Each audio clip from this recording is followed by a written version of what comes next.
I should say all that stuff again. So yeah, I'm going to be shifting to Zoom because GoToWebinars become too unstable. So we're going to give this one a try. Thank you so much for your patience. This is Ken at Tortoise Capital, the nightly strategy podcast for August 26th, 2021. So today, in my view, we had a confirmation of the market rolling over. And come on. There we go.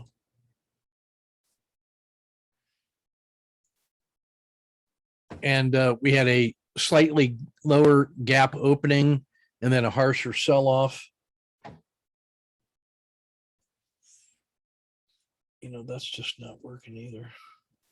Now making two programs recording it is slowing me down considerably. So we're just going to go with Zoom. All right. So we had a slight gap down. And then a steady selling off all day as the news out of Afghanistan just kept getting worse and the Biden administration crumbling like a house of cards. And this puts the third leg of the move up at risk. The two previous moves were larger and stronger and longer. This one, the sell-off was deeper to the 10-day low, and then the move was shorter lived and it's already starting to roll over. So I had been using a 2-day low for my stop. So I'm out of that as a swing trade.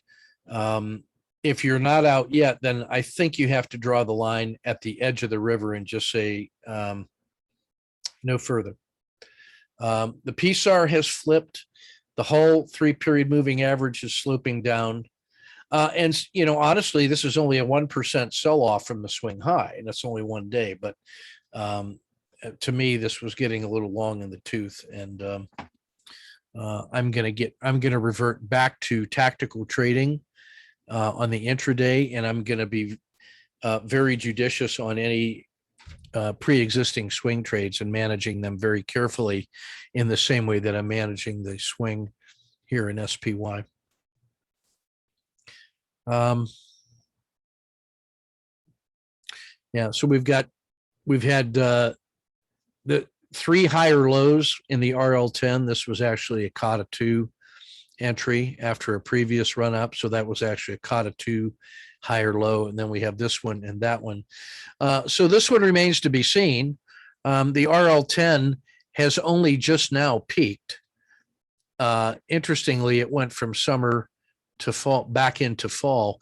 So if this were to peak right here, what you'd see is a high, a higher high, this would be a lower high. So if it can't get above this, like tomorrow and the next day, like Friday and Monday, giving us some strength, then this RL10 is going to roll over, and then we're going to have a double top, and then we could say that this move is probably over.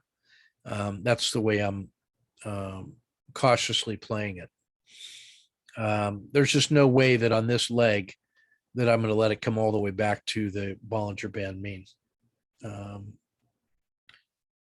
at all. So I'm going to go quickly to the sectors. So we had the S&P today at minus 0.6, the diamonds at minus 0.57, the Qs at minus 0.64, emerging markets minus 1%, IWM down 1%. Only the treasuries were in the green for our sectors today. And in fact, there were very few things that outperformed the market today, and only 3 things in our stack that were in the green. So as we work our way up, we got Mexico, we have finance, S&P staples, the biotechs, and then we have just the targets of the VIX, John Deere. Those are the only things in the green out of our 40 symbols. Agriculture, TX, the steel company, Devon Energy, and Apple were the only targets that were better than the S&P. But again, even they were losing. So this is really broad-based selling on disappointment in the U.S. as a world leader, a former world leader. And then also a recognition that tomorrow, the Jackson Hole meeting of the Fed coincides with some options expiration dates. And there's some real concern that tomorrow's could be a date in which the Fed is going to shift policy. And so this could have just been people locking in gains and reducing risk right now. So there's always that possibility. So I think tomorrow's going to be a tactical trading day as well.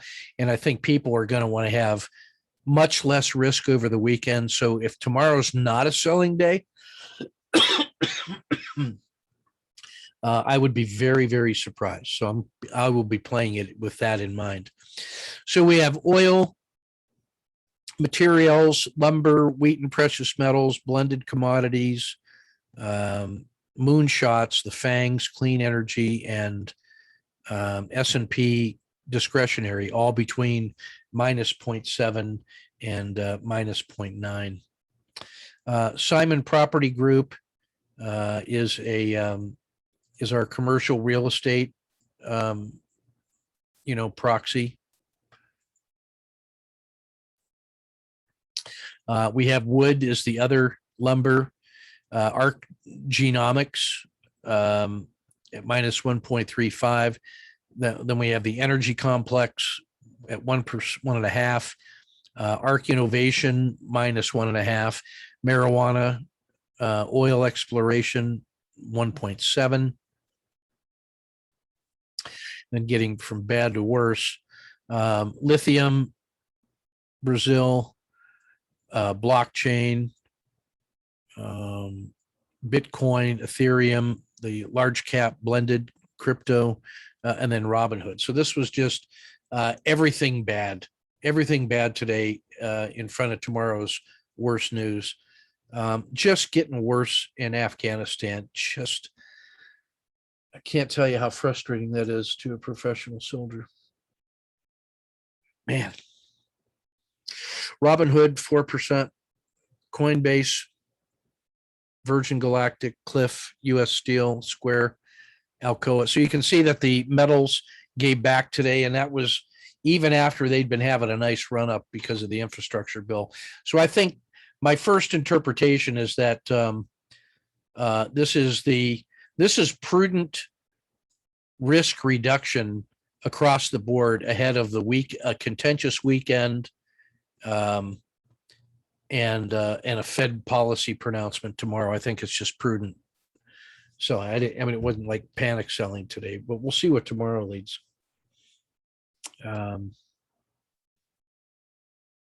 But just that news is just horrible. It's just hard to get my head wrapped around that. There was let's see, one chart posted today, so we will cover that.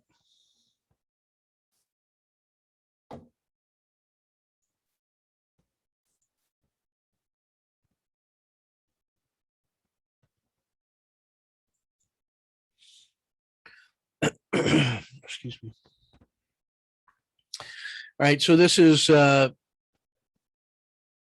Luke with the Brazil EWZ on a 500 tick chart, and minus 0.6 on the first SSC. Good exit at the crossing of the VWAP. I like the short. I love the cover. This is one I'd like to see him get in maybe a few bars earlier on the PSAR flip. Like, I think this could have been a stop and reverse here. I don't mind waiting for essentially the owl, but if he's going to do that, we should be getting this when it's crossing the Bollinger Band mean. But this was probably as good as it was going to get on the stop and on this, and that's a good exit. I would like to see this to be a stop and reverse because we already have selling pressure all day. We have descending highs. So we got lower highs. So you can actually get short here instead of waiting for this little miniature collapsing dragon there. But even so, that's a pretty good combination trade with a great exit, which would have netted him 1.7 and netted him 1.1 for the day when you take all of that. So that's some pretty good work. Let's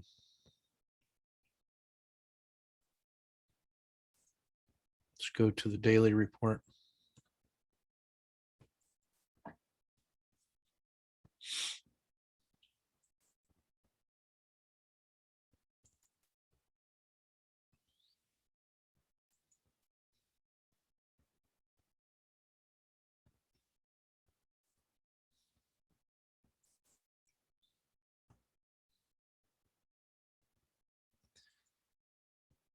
Hey, in the chat, let me know if the how the graphics and the screen sharing and audio video lash up is compared to the previous marginal performance of GoToWebinar. Let me know if this is working better for you.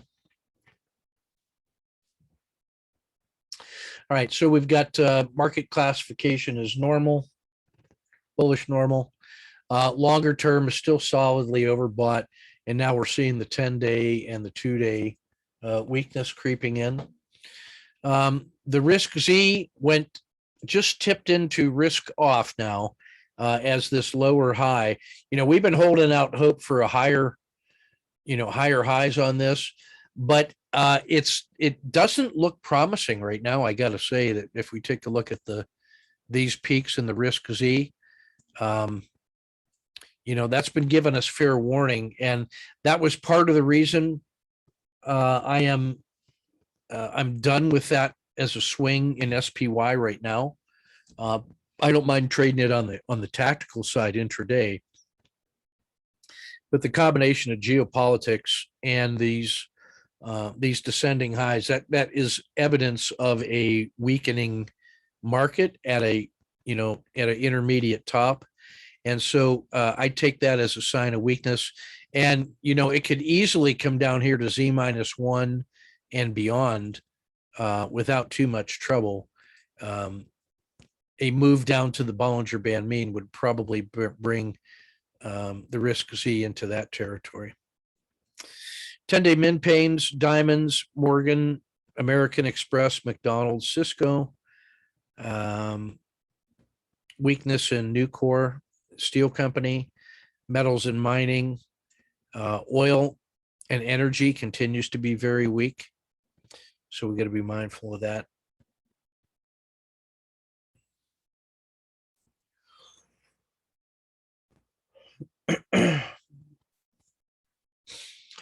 Three dojis in the Dow, plenty of auto framers to choose from. That's not unusual given that rollover of today. And 6 pretty good 5DDs, like Merck and Verizon are 5DDs, and they're excellent on the auto framer. So is Johnson & Johnson. So that makes it interesting. I would also say Home Depot is probably squared away as a target, and it's a doji, so that's good.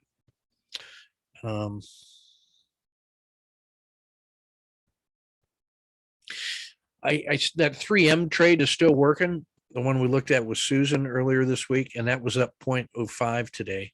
So that's, still trying to make a comeback. So you got to like that.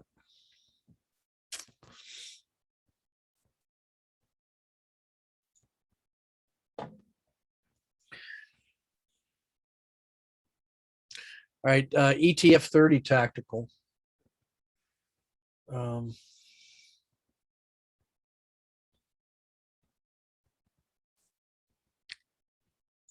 see here.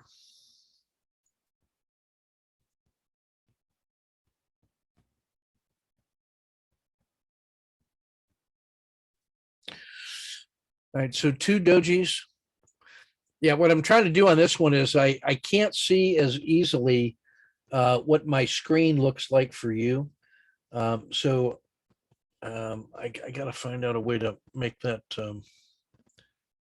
So if I can see what it is that you're seeing, so I can know if the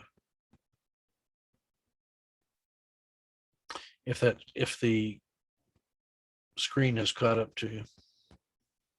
But Emmanuel's noticing no lags, so I'm going to presume that that you're able to see what it is that I'm talking about. So I'm on the ETF 30 tactical now.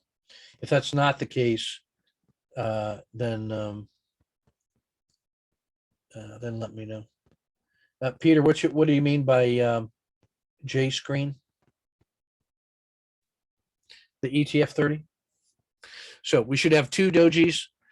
We have a handful of auto framers that are looking pretty good, but not many patterns, not many swing patterns, as this is a market that feels like it's in limbo right now in the broader ETFs.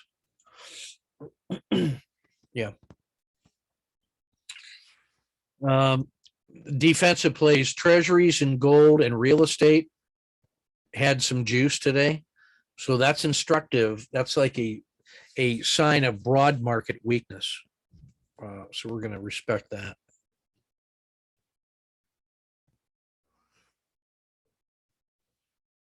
Auto framer up next.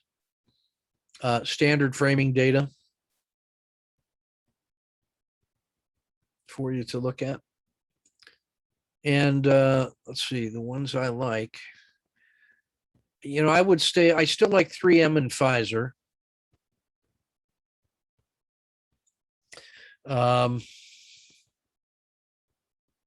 See what else. I think I'd be looking at Home Depot. That one, I think, such a good company. I think we want to respect that one. In the daily squeezes, there's only 5. 3M is one of them. So 3M looks like it's holding up fairly well and maybe worthwhile as a breakout. And I'm also noticing the Diamonds, SPY, and McDonald's all pretty close to the top of the stack. And again, so that's a market that is not showing signs of panic selling, which means that it's postured for a sharp break move tomorrow. I think tomorrow, with the options expiration and the Fed commentary and geopolitics and going into the weekend, we're going to see I think we're going to see fireworks in a large range day tomorrow with equal probability of a directional move. But to me, the downside is easier to believe in. So I'm going to be ready for that. In the Four Seasons, you'll just notice that fall is now starting to dominate in terms of size. And there's a considerable number of things in the winter already in both the ETFs and the Dow. So the leading candidates are becoming fewer and farther between. I think it's instructive to note that Microsoft is, strongly in the summer, along with Cisco. So it seems to me that those two are like bellwethers of tech and offer some opportunities.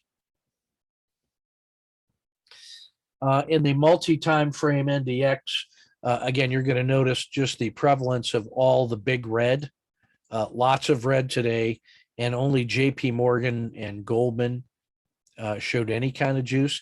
And again, 3M is kind of sticking out. So it may be that with Susan's little swing trade that she set up earlier, that could still be looking good. And then in the broad ETFs, you notice just how weak everything is. Finance, one of the few areas that are just not getting slaughtered. Let me see if I can call up 3M real quick, because that seems to be on our mind.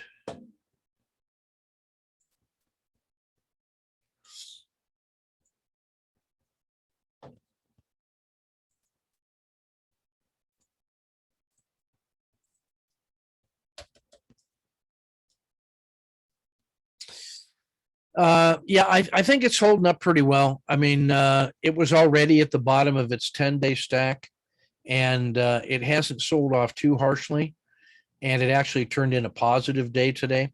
So I could still see this thing working.